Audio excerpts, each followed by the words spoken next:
Good day and welcome to travelmail.co.uk. I'm Layla Annalee and today we're focusing on Australia, or to be more precise, Western Australia, which has a feast of extraordinary experiences on offer. Whether it's pristine white sandy beaches, often considered as the most beautiful stretches of coastline on the planet, or exploring off the beaten track, Western Australia is the destination you can't afford to miss. So joining me today to guide us through all that it has to offer is author and adventurer Simon Reeve and luxury travel expert Susan Darcy. Before we get chatting, let's take a little look at this.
Oh, some stunning scenes there. That makes me so desperate to go on holiday. Holiday time. Whoa, yeah, definitely. Absolutely gorgeous.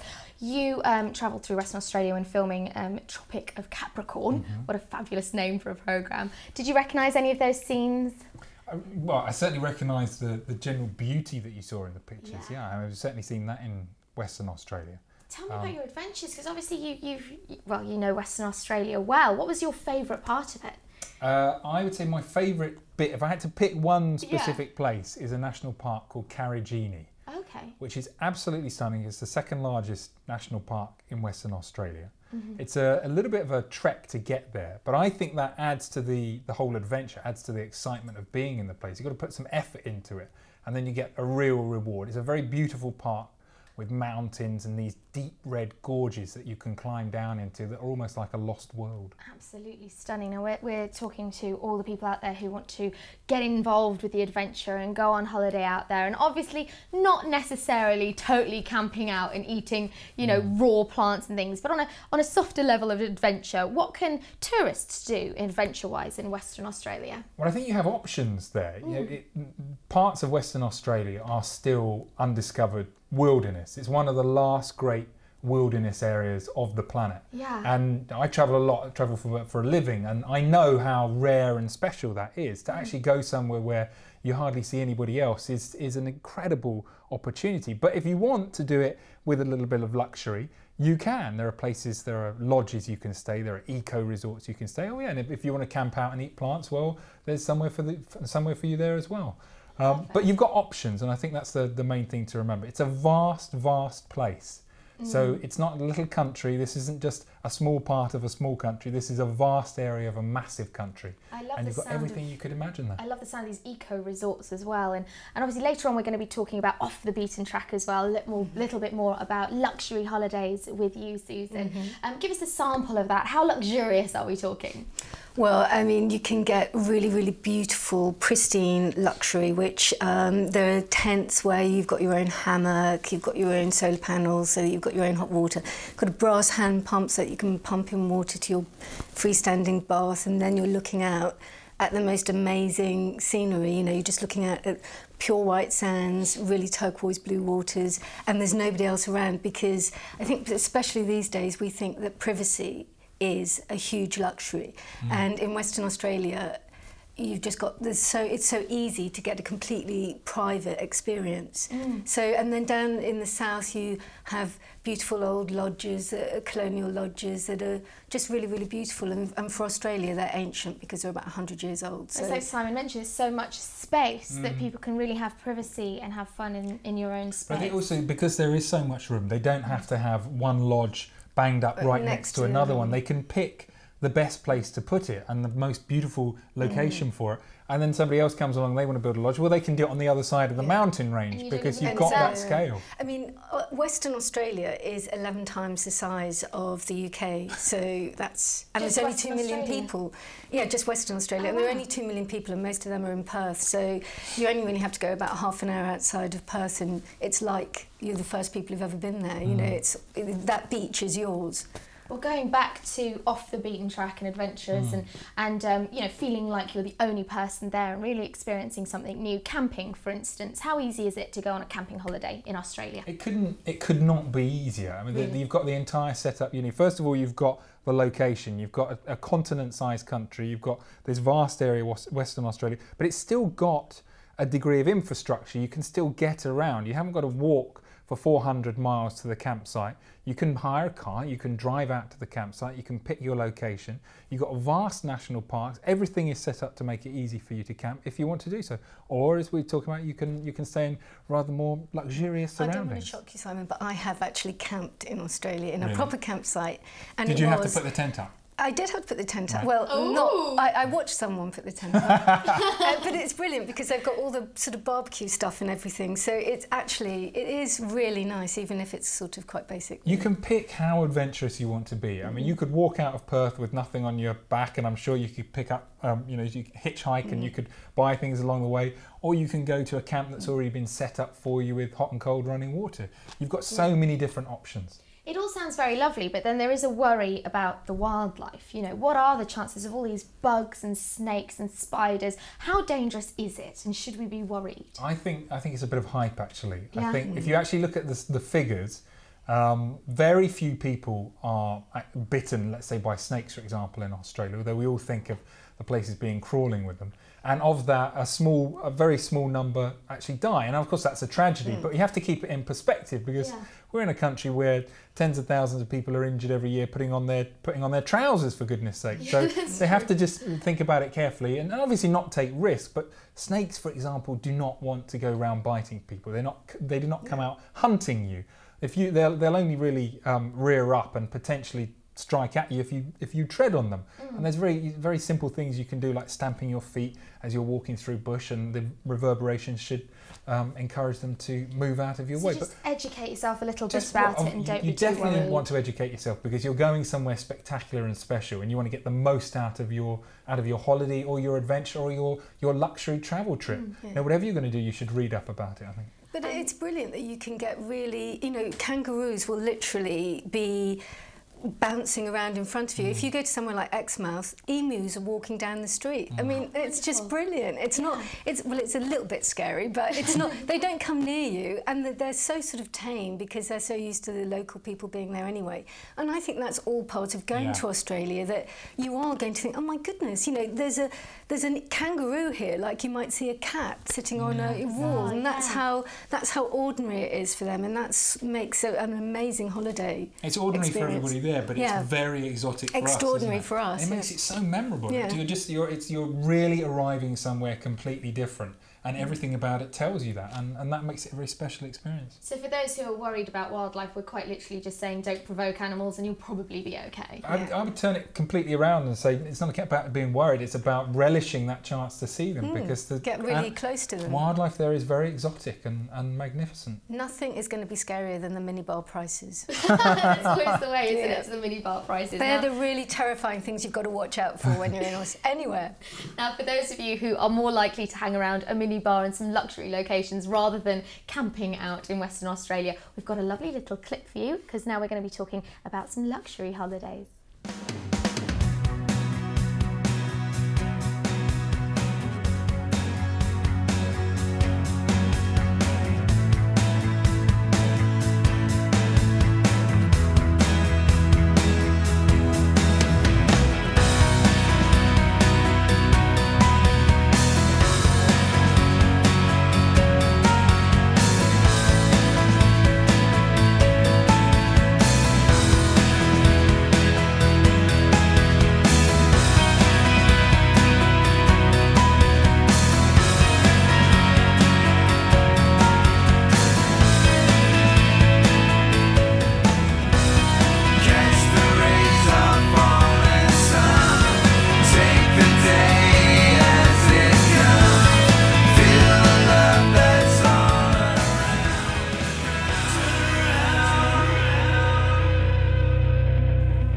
spots of luxury there for you. We are going to talk to you now, Susan Darcy, a little bit more about the luxurious part of holidaying in Western Australia. Shopping, glitz, glamour and the beaches. What's your favourite part? Well, if you want sort of really upmarket shopping, you can do pearls and pink diamonds, which are some of the rarest diamonds in the world, but they go for £40,000, so I'm not quite sure if Simon's going to get one for his wife. But I mean, they're great, and it's great to go and tour the, you know, pearl farms and things. That's up in the north. If you're in Perth, they've got brilliant, sort of like Subiaco is sort of a bit like Notting Hill or somewhere, so they've got lots of little boutiques and cafes and bars, so that's a really nice sort of, you know, browsing day. Or you could go to Fremantle at the weekend, where they have brilliant food markets and quite cool jazz scene and, you know, lots of music, lots of culture. So that's sort of, you can sort of do your shopping and sort of mingle with all the local people, because that's where everyone likes to go and chill at the weekends. Talking about food, what is a traditional dish in Australia? What should we definitely not miss trying when we go out there? Well, seafood is brilliant when you're out there. They've got their own marron, which is like lobster but much more affordable, so that's good. They've got brilliant restaurants. They've got sort of like their equivalent of Heston Blumenthal, you know, Jackson's, so you can do all that sort of turnip coated duck and things like that if you want to. But if you go down to the south, they've got truffles, which are the most exotic food in the world, and I love truffles. And if you're in Europe and you do truffle hunting, it's sort of like you go through these misty forests with this pig and the farmer who looks like Gerard Depardieu and all this. It's all gorgeous. In Australia, it's a little bit more practical than that. They've planted the trees in straight lines. The dog is an ex-sniffer dog from the customs. But the good thing about that is that you always find a truffle, and digging up your own truffle is an amazing experience. A guaranteed find. A guaranteed find in Australia, which you won't get in Europe. And in fact, I think, I mean, they send all their, a lot of their truffles they send over to Europe anyway, but I think they're going to be producing about 50% of the world's truffles in the next 10 years. Yeah, it's a huge market for them down there. Truffle hunting in Western Australia. You have to do it. It's amazing. Truffles are, if you haven't eaten them, they are the most amazing food. And of course, to go with some truffles, how about a glass of wine? We know the wine in Australia is fabulous. Do you have a favourite? I wouldn't say I have a favourite, but certainly I know that the wineries down in the southwest are becoming very popular and are producing some fantastic wines. Australia also produces some great beer, of course. So you've got all options covered. All options covered. And wine holidays. Are there holidays that you can get involved with wineries and I mean, it's a really young industry. It's only been going about 40 years in Australia, but that means that they've got really modern methods. So they've gone for premium wines in the Margaret River, which is a really, really beautiful area of the south. And you can, you know, all the vineyards, all their wineries, they call them rather, they've all sort of got their own little personality. So like one is run by a former doctor, and it's all biodynamic, and run on, you know, sort of run according to the phases of the moon. And they've got another one that's sort of got a huge art gallery, and one that's actually run by someone who's teetotal. So he obviously he likes beer, but he has done these huge, amazing rose gardens, so that anyone who doesn't want to drink can still go there and have a really nice day. That's where the space comes in again, isn't it? They're yes, all butted up next to each other on occupying a small piece of land. Because there's plenty of space. Our first question here says, it's from, am I allowed to say the name? It's from Catherine. And she says, I'm going to be getting married in summer and wanted to know where in Western Australia is an ideal place for a honeymoon. Well, you would want to combine, wouldn't you? Because there's things north and south. Yeah, I mean, you're talking about a huge area, so I think they need to think about it carefully. What do they want? Do they want the beaches? Because Western Australia's got, what is it, You're going to get beaches. 12,000 kilometres of coastline in Western Australia. I mean, you can have the most perfect beaches on the planet there. All to yourself. All to yourself, yeah. Now, I'm thinking honeymoon, and I'm thinking a bit of luxury, so I'm turning to you, Susan. For a honeymoon, is Western Australia a good option? It is a really good option, because you do have the fantastic beaches, and you can, because you have the privacy, and when you're on honeymoon, I think it's rather essential to have a bit of privacy. So, you know, if you go somewhere like Cape Lodge, you've got a beautiful hotel, fabulous service, and then you can just sort of go off for the day, claim a beach for yourself, and I mean, I think that sounds pretty romantic, really. Oh, very romantic. I think I'd be quite satisfied with a honeymoon in Western Australia. I think it sounds very romantic, but I think then you want a bit of adventure as well. No, you might. I don't think your bride would. What would you throw into on a honeymoon? Well, my bride would, but you want a bit of adventure that sort of bonds you together through a process. Maybe there would be a little bit of adversity. Through a process of staying in the A&E department for overnight. No, but I want to mention the Gibb River Road, which I haven't driven, but I'd love to. And this is it's a drive in the very north of the state, the north of Western Australia, which is absolutely spectacular. Susan's raising an eyebrow. I just know you're not going to get anything luxurious along that route. I think you're not going to get super luxury, but there are some great lodges and places to stay along there. But the luxury you're going to get is going to come out of the landscape. It's going to come out of the environment you're driving through, and what you're going to see and people you're going to meet along the way. I haven't done mountain ranges you're going to see. You're going to be able to travel down into the most extraordinary gorges. And that area, this is the real wilderness area, one of the great wilderness areas of the country, as I've mentioned. I think it would be quite bonding for a newlywed. I'm sure it would. I can imagine couples doing exactly this, but the best thing is that clearly there's something for all sorts of tastes, whether you want something luxurious you wouldn't just want to go to Margaret River, which is beautiful. I mean, it would be crazy to go to Western Australia and not see some of the bits that Simon's talking about, because even if you don't really want to do adventure, if you know, it's still amazing just to look at that scenery, because it's so different from anything we've got here. Exactly. We've got another question for you from Sally. Hopefully this one won't cause an argument. My dream has always been to travel around Western Australia. Would it be better to arrange it myself or get advice from a travel agent? Now, this is a great question, because a lot of the time nowadays there's so many different options online, there's so many different ways of doing it. What would you recommend? Well, I personally don't use travel agents, but you might think differently. I mean, certainly if they bring specialist knowledge to the situation, then it might be worth paying a little bit more. Certainly for a once in a lifetime trip, you want to get the absolute most that you can out of your journey. You're going to the other side of the world. This is a big adventure, and you want to get the most memorable experiences you can. But I think, you know, like you were saying before, it's such a big place and people might not quite realise that. So if you went to an Australian specialist, they would understand, because sometimes people think, oh, we'll just go from there to there and it looks really just close drive on the map. Yeah. I can imagine you saying that. And 3 days later. You know, 3 days later and one divorce, and you never. So you need to know where you're going, and I think that for that you need somebody who can give you a little bit of advice, really. So we're recommending really a travel agent or an Australian specialist website or something like that. I would personally never just rely on somebody else to tell you what you're going to do with your hard-earned money. Because they don't know you. Yeah, they don't know. I mean, get the guidebooks. There's no shortage of information and sources out there. The Tourism Commission's got a great website you can look on, and you can just see what sort of things you want to do and think about what you want to get out of your holiday. Exactly. We've got loads of guidebooks that you can look at, lots of different options, and of course our website, which is westernaustralia.com. So obviously, I'm going to throw that one in there. We've got another question here from Barry. He says, the flight is very, very long. We all know that's the other side of the world. Are there any flights that go directly to Western Australia? Should there be stops in the way? How would you recommend coping with a long journey like that? I think you can. I think you have to stop. I think there are a couple of stops on most flights. You have to touch down and get off for an hour, say. Okay. Yeah.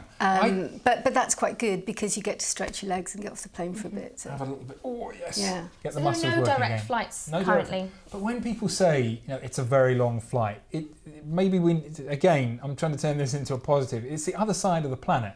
Now, it used to take people weeks and months to travel around. It's a day. It's one day, and if you're going for a decent period of time, I think that's a reasonable price to pay if you're going to have the trip of a lifetime. That's what you're talking about. You're talking about an adventure in a place which is going to offer you some of the most memorable experiences of your life. And I mean, that's what it's about. I think it's brilliant. A whole 18 hours without anybody contacting you by email, phone, and you've got loads of films you can watch. I quite like it, really. It's not that bad, is it? Really? It's not that bad, and obviously the stop off is an opportunity to stretch your legs as well. We've got a question here from Shakadra from Facebook, and it's directed at you, Simon. I watched your tour over Tropic of Cancer. What episode does the Australia tour come under? What episode? Oh, right. Well, the main one we travelled, it was Tropic of Capricorn. Yeah. And that was the third programme in the series, the Tropic of Capricorn series. Yeah. There you go. Yes. I'm impressed you've remembered that. Actually. Yeah. Well, I felt it's like, ooh, can I remember all these? Yes. Where was it? There was a third, and we basically travelled the Tropic of Capricorn. It marks one of the borders of the tropics region, and it travels across almost across the whole of Australia. So we spent a month travelling across the entire country. So it was an extraordinary place to visit. Yeah. And I think as well, because another thing, I don't know whether you would agree with this about Australia, is I felt that I knew Australia already. You know, ever since I was a kid, we've seen the soaps, we've seen the films, we know Australians. but you don't really know it until you get there. It's such a vast country. It's got so much more to offer than the stuff that's filmed in Sydney, the soap operas and so on. It's a lot more out there. A little bit more than the soaps, isn't it? No, now, definitely. we've got another question here. I think it's going to be our last question because we've had so many already and lots of you sending in your questions, so thank you very much for getting involved. This is from Heidi and she says, of course, let's get realistic, not many of us have the chance to travel for a month or 2 months at a time, but a 2-week holiday in Australia, what can we fit in? 2 weeks. You can have the most memorable experience of your life, potentially. If you organise it in the right way? Yeah, you could go north and south in 2 weeks easily with a break in person, then back to person. Yeah. Week of luxury? Yeah, of at least a week. I think maybe 13 days of luxury, one half hour of adventure. It would have to be up to you, but you'd have to have a little look at the balance in your relationship. Maybe 1 week of luxury, 1 week of adventure. So thank you very, very much for watching today. There's a little bit of a tease about Western Australia, but definitely not everything that you could get about the country. It's amazing. Do have a little look at our website, allthews.westernaustralia.com for any more information. We'll see you soon. Thank you for watching. Bye-bye.